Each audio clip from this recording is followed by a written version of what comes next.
அனைவருக்கும் வணக்கம். இன்னைக்கு நம்ம வீடியோவில் என்ன பார்க்க போறோம்னு பார்த்தீங்கன்னா, எங்கள் வீட்டு தோட்டத்தில் என்னென்ன விளைஞ்சிருக்கோம் அப்படின்னு காமிக்கிறேங்க. கூடவே விளைஞ்சது எல்லாத்தையும் அறுவடை பண்ணி பார்க்கலாம் வாங்க.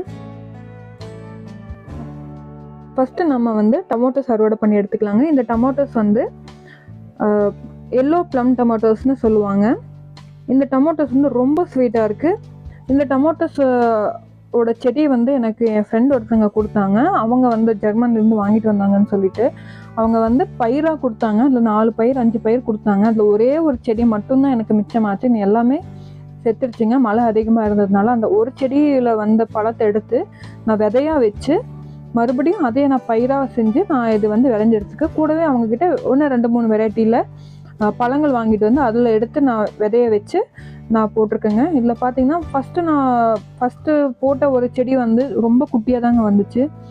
இந்த செடிகளெல்லாம் பார்த்தா 6லேருந்து 7 அடி வரைக்கும் வளர்ந்து வந்துட்டுருக்கு. எனக்கு தெரியல இந்த ஹைட்டுக்கு இந்த செடிங்க வரும் அப்படின்னு சொல்லிட்டு நான் என்கிட்ட நிறையா பயிர் இருந்ததுனால கொடுக்க வேண்டியவங்களுக்கும் கொடுத்துட்டு இன்னும் நிறையா இருக்குது, என்ன செய்யறதுன்னு தெரியல. அதனால ஒரே இடத்துல எல்லாத்தையும் பக்கமாக வச்சு விட்டுட்டேன். வச்ச பிறகு தான் தெரியுது ரொம்ப ஹைட்டாக வருது, இதுக்கு ரொம்ப இடம் தேவைன்னு அப்புறம் தான் தெரிஞ்சுங்க. கூடவே பார்த்தீங்கன்னா இது நாட்டு வெரைட்டி தக்காளிங்க. இந்த விதைகள் ரொம்ப நாளைக்கு முன்னாடி என்கிட்ட வந்திருக்கு. அது எப்படி வந்துச்சுன்னு எனக்கு தெரியல. இதை நான் போட்டு விட்ட பிறகு தான் தெரியும் இது ரொம்ப புளிப்பாக இருக்குங்க. இது ஒரு தக்காளி போதுங்க, ரசமே வச்சிடலாம், அந்த அளவுக்கு புளிப்பான ஒரு தக்காளிங்க. டேஸ்ட் அவ்வளோதாங்க, சூப்பராக இருக்கும். நம்ம நாட்டு வெரைட்டி தக்காளி இல்லைங்களா. இப்போல்லாம் நம்ம கடையிலலாம் வாங்கினோன்னா இந்த மாதிரி புளிப்பு தக்காளியெல்லாம் எதுவும் கிடைக்கிறது இல்லைங்க. இன்றைக்கி அதிகமாகவே நாங்கள் என்னென்னா தக்காளி தாங்க அறுவடை பண்ண போகிறோம். கடைசி 15 டேஸாக நாங்கள் வீட்டில் இல்லாததுனால தக்காளி எதுவுமே அறுவடை பண்ணல.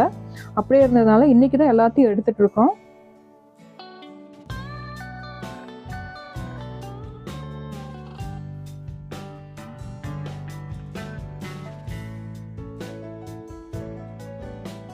கூட பாருங்கள், இங்கே ஒரு வெரைட்டியான தக்காளி இருக்குது. இது பார்க்கவே நம்ம தலையாட்டி பொம்மை தக்காளி மாதிரியே இருக்குது இல்லைங்க.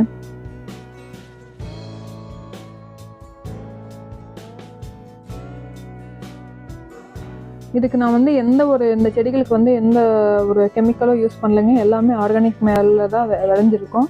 இதுக்கு மாட்டு உரம், அப்புறம் காஞ்ச இலைகள், செம்மண், இவ்வளோதாங்க நாங்கள் கொடுத்துருக்கோம். அதை தவிர நாங்கள் எக்ஸ்ட்ராவாக எதுவுமே தரலைங்க.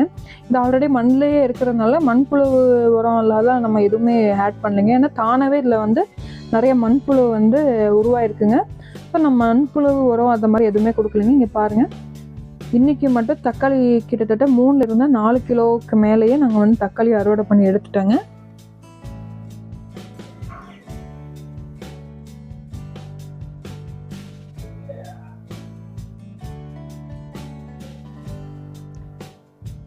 இந்த தக்காளி இன்னொரு வெரைட்டிங்க. இது 2 கலர் மிக்ஸ்டாக வரும். ஒன்று பிளாக் அண்ட் ரெட்டும் 2 மிக்ஸ் பண்ணி இது பிளாக் டொமேட்டோஸ்னு கூட சொல்லுவாங்க.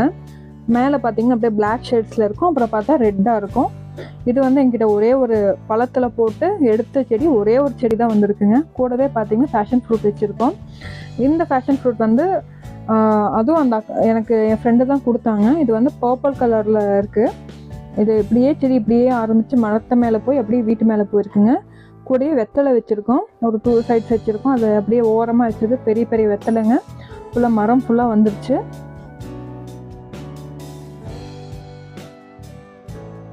பெரண்டையும் கொடுங்க, சின்ன செடியாக தான் வச்சோம், இப்போ ரொம்ப பெருசாக வந்துருச்சு.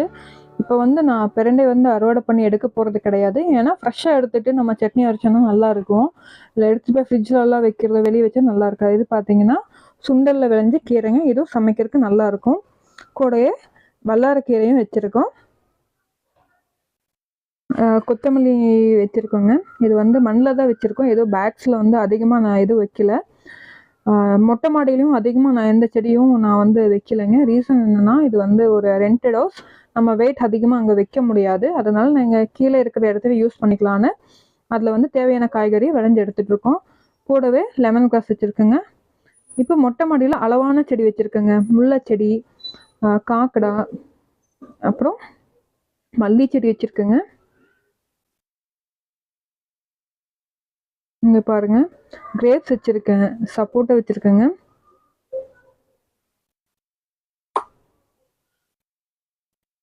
பாருங்கள், மணத்தக்காளி தானாக முளைச்சி வந்திருக்கு. இங்கே வீட்டை சுற்றியும் மணத்தக்காளி நிறைய முளைச்சி வரும். ஸோ நாங்கள் அதையும் எடுத்து சமைக்கிறதுக்கு யூஸ் பண்ணிக்குவோம். கூடவே கொய்யா வச்சுருக்கோம், லெமன் வச்சுருக்கோம். இந்த லெமன் வந்து நிறையா இது வரைக்கும் நிறையா காய்கள் வந்து விட்டுருச்சுங்க. நோனி வச்சுருக்கேங்க. அப்புறம் இப்போ பார்த்தீங்கன்னா கருவேப்பிலையும் வச்சுருக்கேன். இப்போ ஒரே ஒரு லெமன் இருக்குது, அதை நம்ம பறித்து எடுத்துக்கலாம். நீங்கள் பாருங்கள், முடக்கத்தான் கீரை. இது வந்து நாங்கள் விதை போட்டது கிடையாது, தானாகவே வந்து நிறையா வந்து விட்டுருக்கு. நான் அதை அப்படியே எடுத்து நான் யூஸ் பண்ணிக்குவேன். இது இன்னொரு சைடு வந்து தக்காளி தாங்க. இங்கேயும் தக்காளி நிறையா இருக்குது. இப்போ பாருங்கள், இங்கே வந்து பார்த்தீங்கன்னா இது ஃபுல்லாகவே வந்து கத்திரி செடி வச்சுருக்கோம், புதினா இருக்குது. அது வந்து பெரிய கத்திரி, இது வந்து சின்ன கத்திரி. இது தானாக விதை நான் வந்து காயறக்காக எடுத்து வச்ச விதை தானாக காற்றுக்கு பறந்து வந்து விழுந்து அதான் முளைச்சி வந்திருக்குங்க. ஸோ அதை வந்து நாங்கள் தனியாக எடுத்து வச்சு எதுவும் பண்ணல. அதே இடத்துல வந்து ஒரு மண் கட்டி விட்டு உரம் போட்டு தண்ணி ஊற்றிட்டு இருக்கோம். அதுலேயே காய் நல்லா பிடிச்சிட்ருக்கு. வீட்டுக்கான காய்கறி எங்களுக்கு என்ன வேணுமோ, எவ்வளோ கத்திரிக்காய் வேணுமோ அந்த அளவுக்கு எங்களுக்கு கிடைக்குதுங்க. இது வந்து ரொம்ப நாளாக நம்ம அறுவடை பண்ணாமல் விட்டதுனால சிலது வந்து பழுத்துருச்சு. ஸோ அதையே நாங்கள் வந்து அப்படியே விதைக்கு விட்டுறலான்னு சொல்லிட்டு விட்டுட்டோங்க. இப்போ வந்து பார்த்தீங்கன்னா நான் ரொம்ப அளவான காய்கறி மட்டும்தாங்க வச்சுருக்கேன். அந்த அளவுக்கு தான் நான் வச்சுருக்கேன். ரீசன் என்னென்னா சம்மருங்க. ஸோ தண்ணி ப்ராப்ளம் கொஞ்சம் இருக்குது. அதனால வந்து நாங்கள் அதிகமாக வந்து இப்போதைக்கு எதுவும் வேண்டாம், அளவாக இருக்கிறது நம்ம மெயின்டைன் பண்ணிக்கலாம்னு சொல்லிட்டு அடுத்து எதுவுமே நாங்கள் வந்து விதைக்கலைங்க. இருக்கிறத மட்டும் அப்படியே பார்த்துட்ருக்கோம். இங்கே பார்த்தீங்கன்னா கொஞ்சம் இஞ்சி இருக்குங்க. இஞ்சி அவ்வளோதாங்க. ரொம்ப நாளைக்கு முன்னாடியே நாங்கள் எடுக்கணுமா இருந்துச்சு, பட் எடுக்கலை. ஸோ இன்றைக்கி எடுத்துடலாம். அதுலேயும் சிலது ரொம்ப நாளாக எடுக்காமல் இருந்ததுனால சிலது அழுகியும் கூட போயிடுச்சுங்க.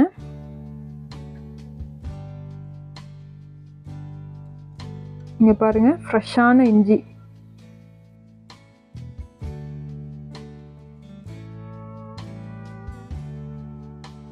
கூடவே ஒரே ஒரு முள்ளங்கிங்க. இதில் நிறைய இருந்துச்சுங்க, அது எல்லாமே நாங்கள் முன்னாடியே எடுத்துட்டோம். இது தனியாக ஒன்று இருக்குது. அப்புறம் பார்த்தீங்கன்னா இன்னொரு இருக்குது, இதுதான் வந்து ஆண் செடிங்க. இது வந்து நம்மளுக்கு வந்து முள்ளங்கி கிடைக்காது, பட் வேர் மட்டும் தான் பாருங்கள், வேர் மட்டும்தான் இருக்கும். அது அவ்வளோதாங்க. இதுதாங்க இன்றைக்கி நம்ம வீட்டு தோட்டத்தில் அறுவடை பண்ணி எடுத்த காய்கறிங்க. அடுத்து கண்டிப்பாக எங்கள் வீட்டு தோட்டத்தோட ஃபுல் டூர் வந்து உங்களுக்கு நான் போடுறேங்க. இந்த வீடியோ உங்களுக்கு பிடிச்சிருந்தா லைக் பண்ணுங்கள், சப்ஸ்கிரைப் பண்ணுங்கள். அடுத்தடுத்து என்னோடய வீடியோ பார்க்கணுன்னா பெல் பட்டனை மறக்காமல் கிளிக் பண்ணிக்கோங்க. தேங்க்யூ ஃபார் வாட்சிங்.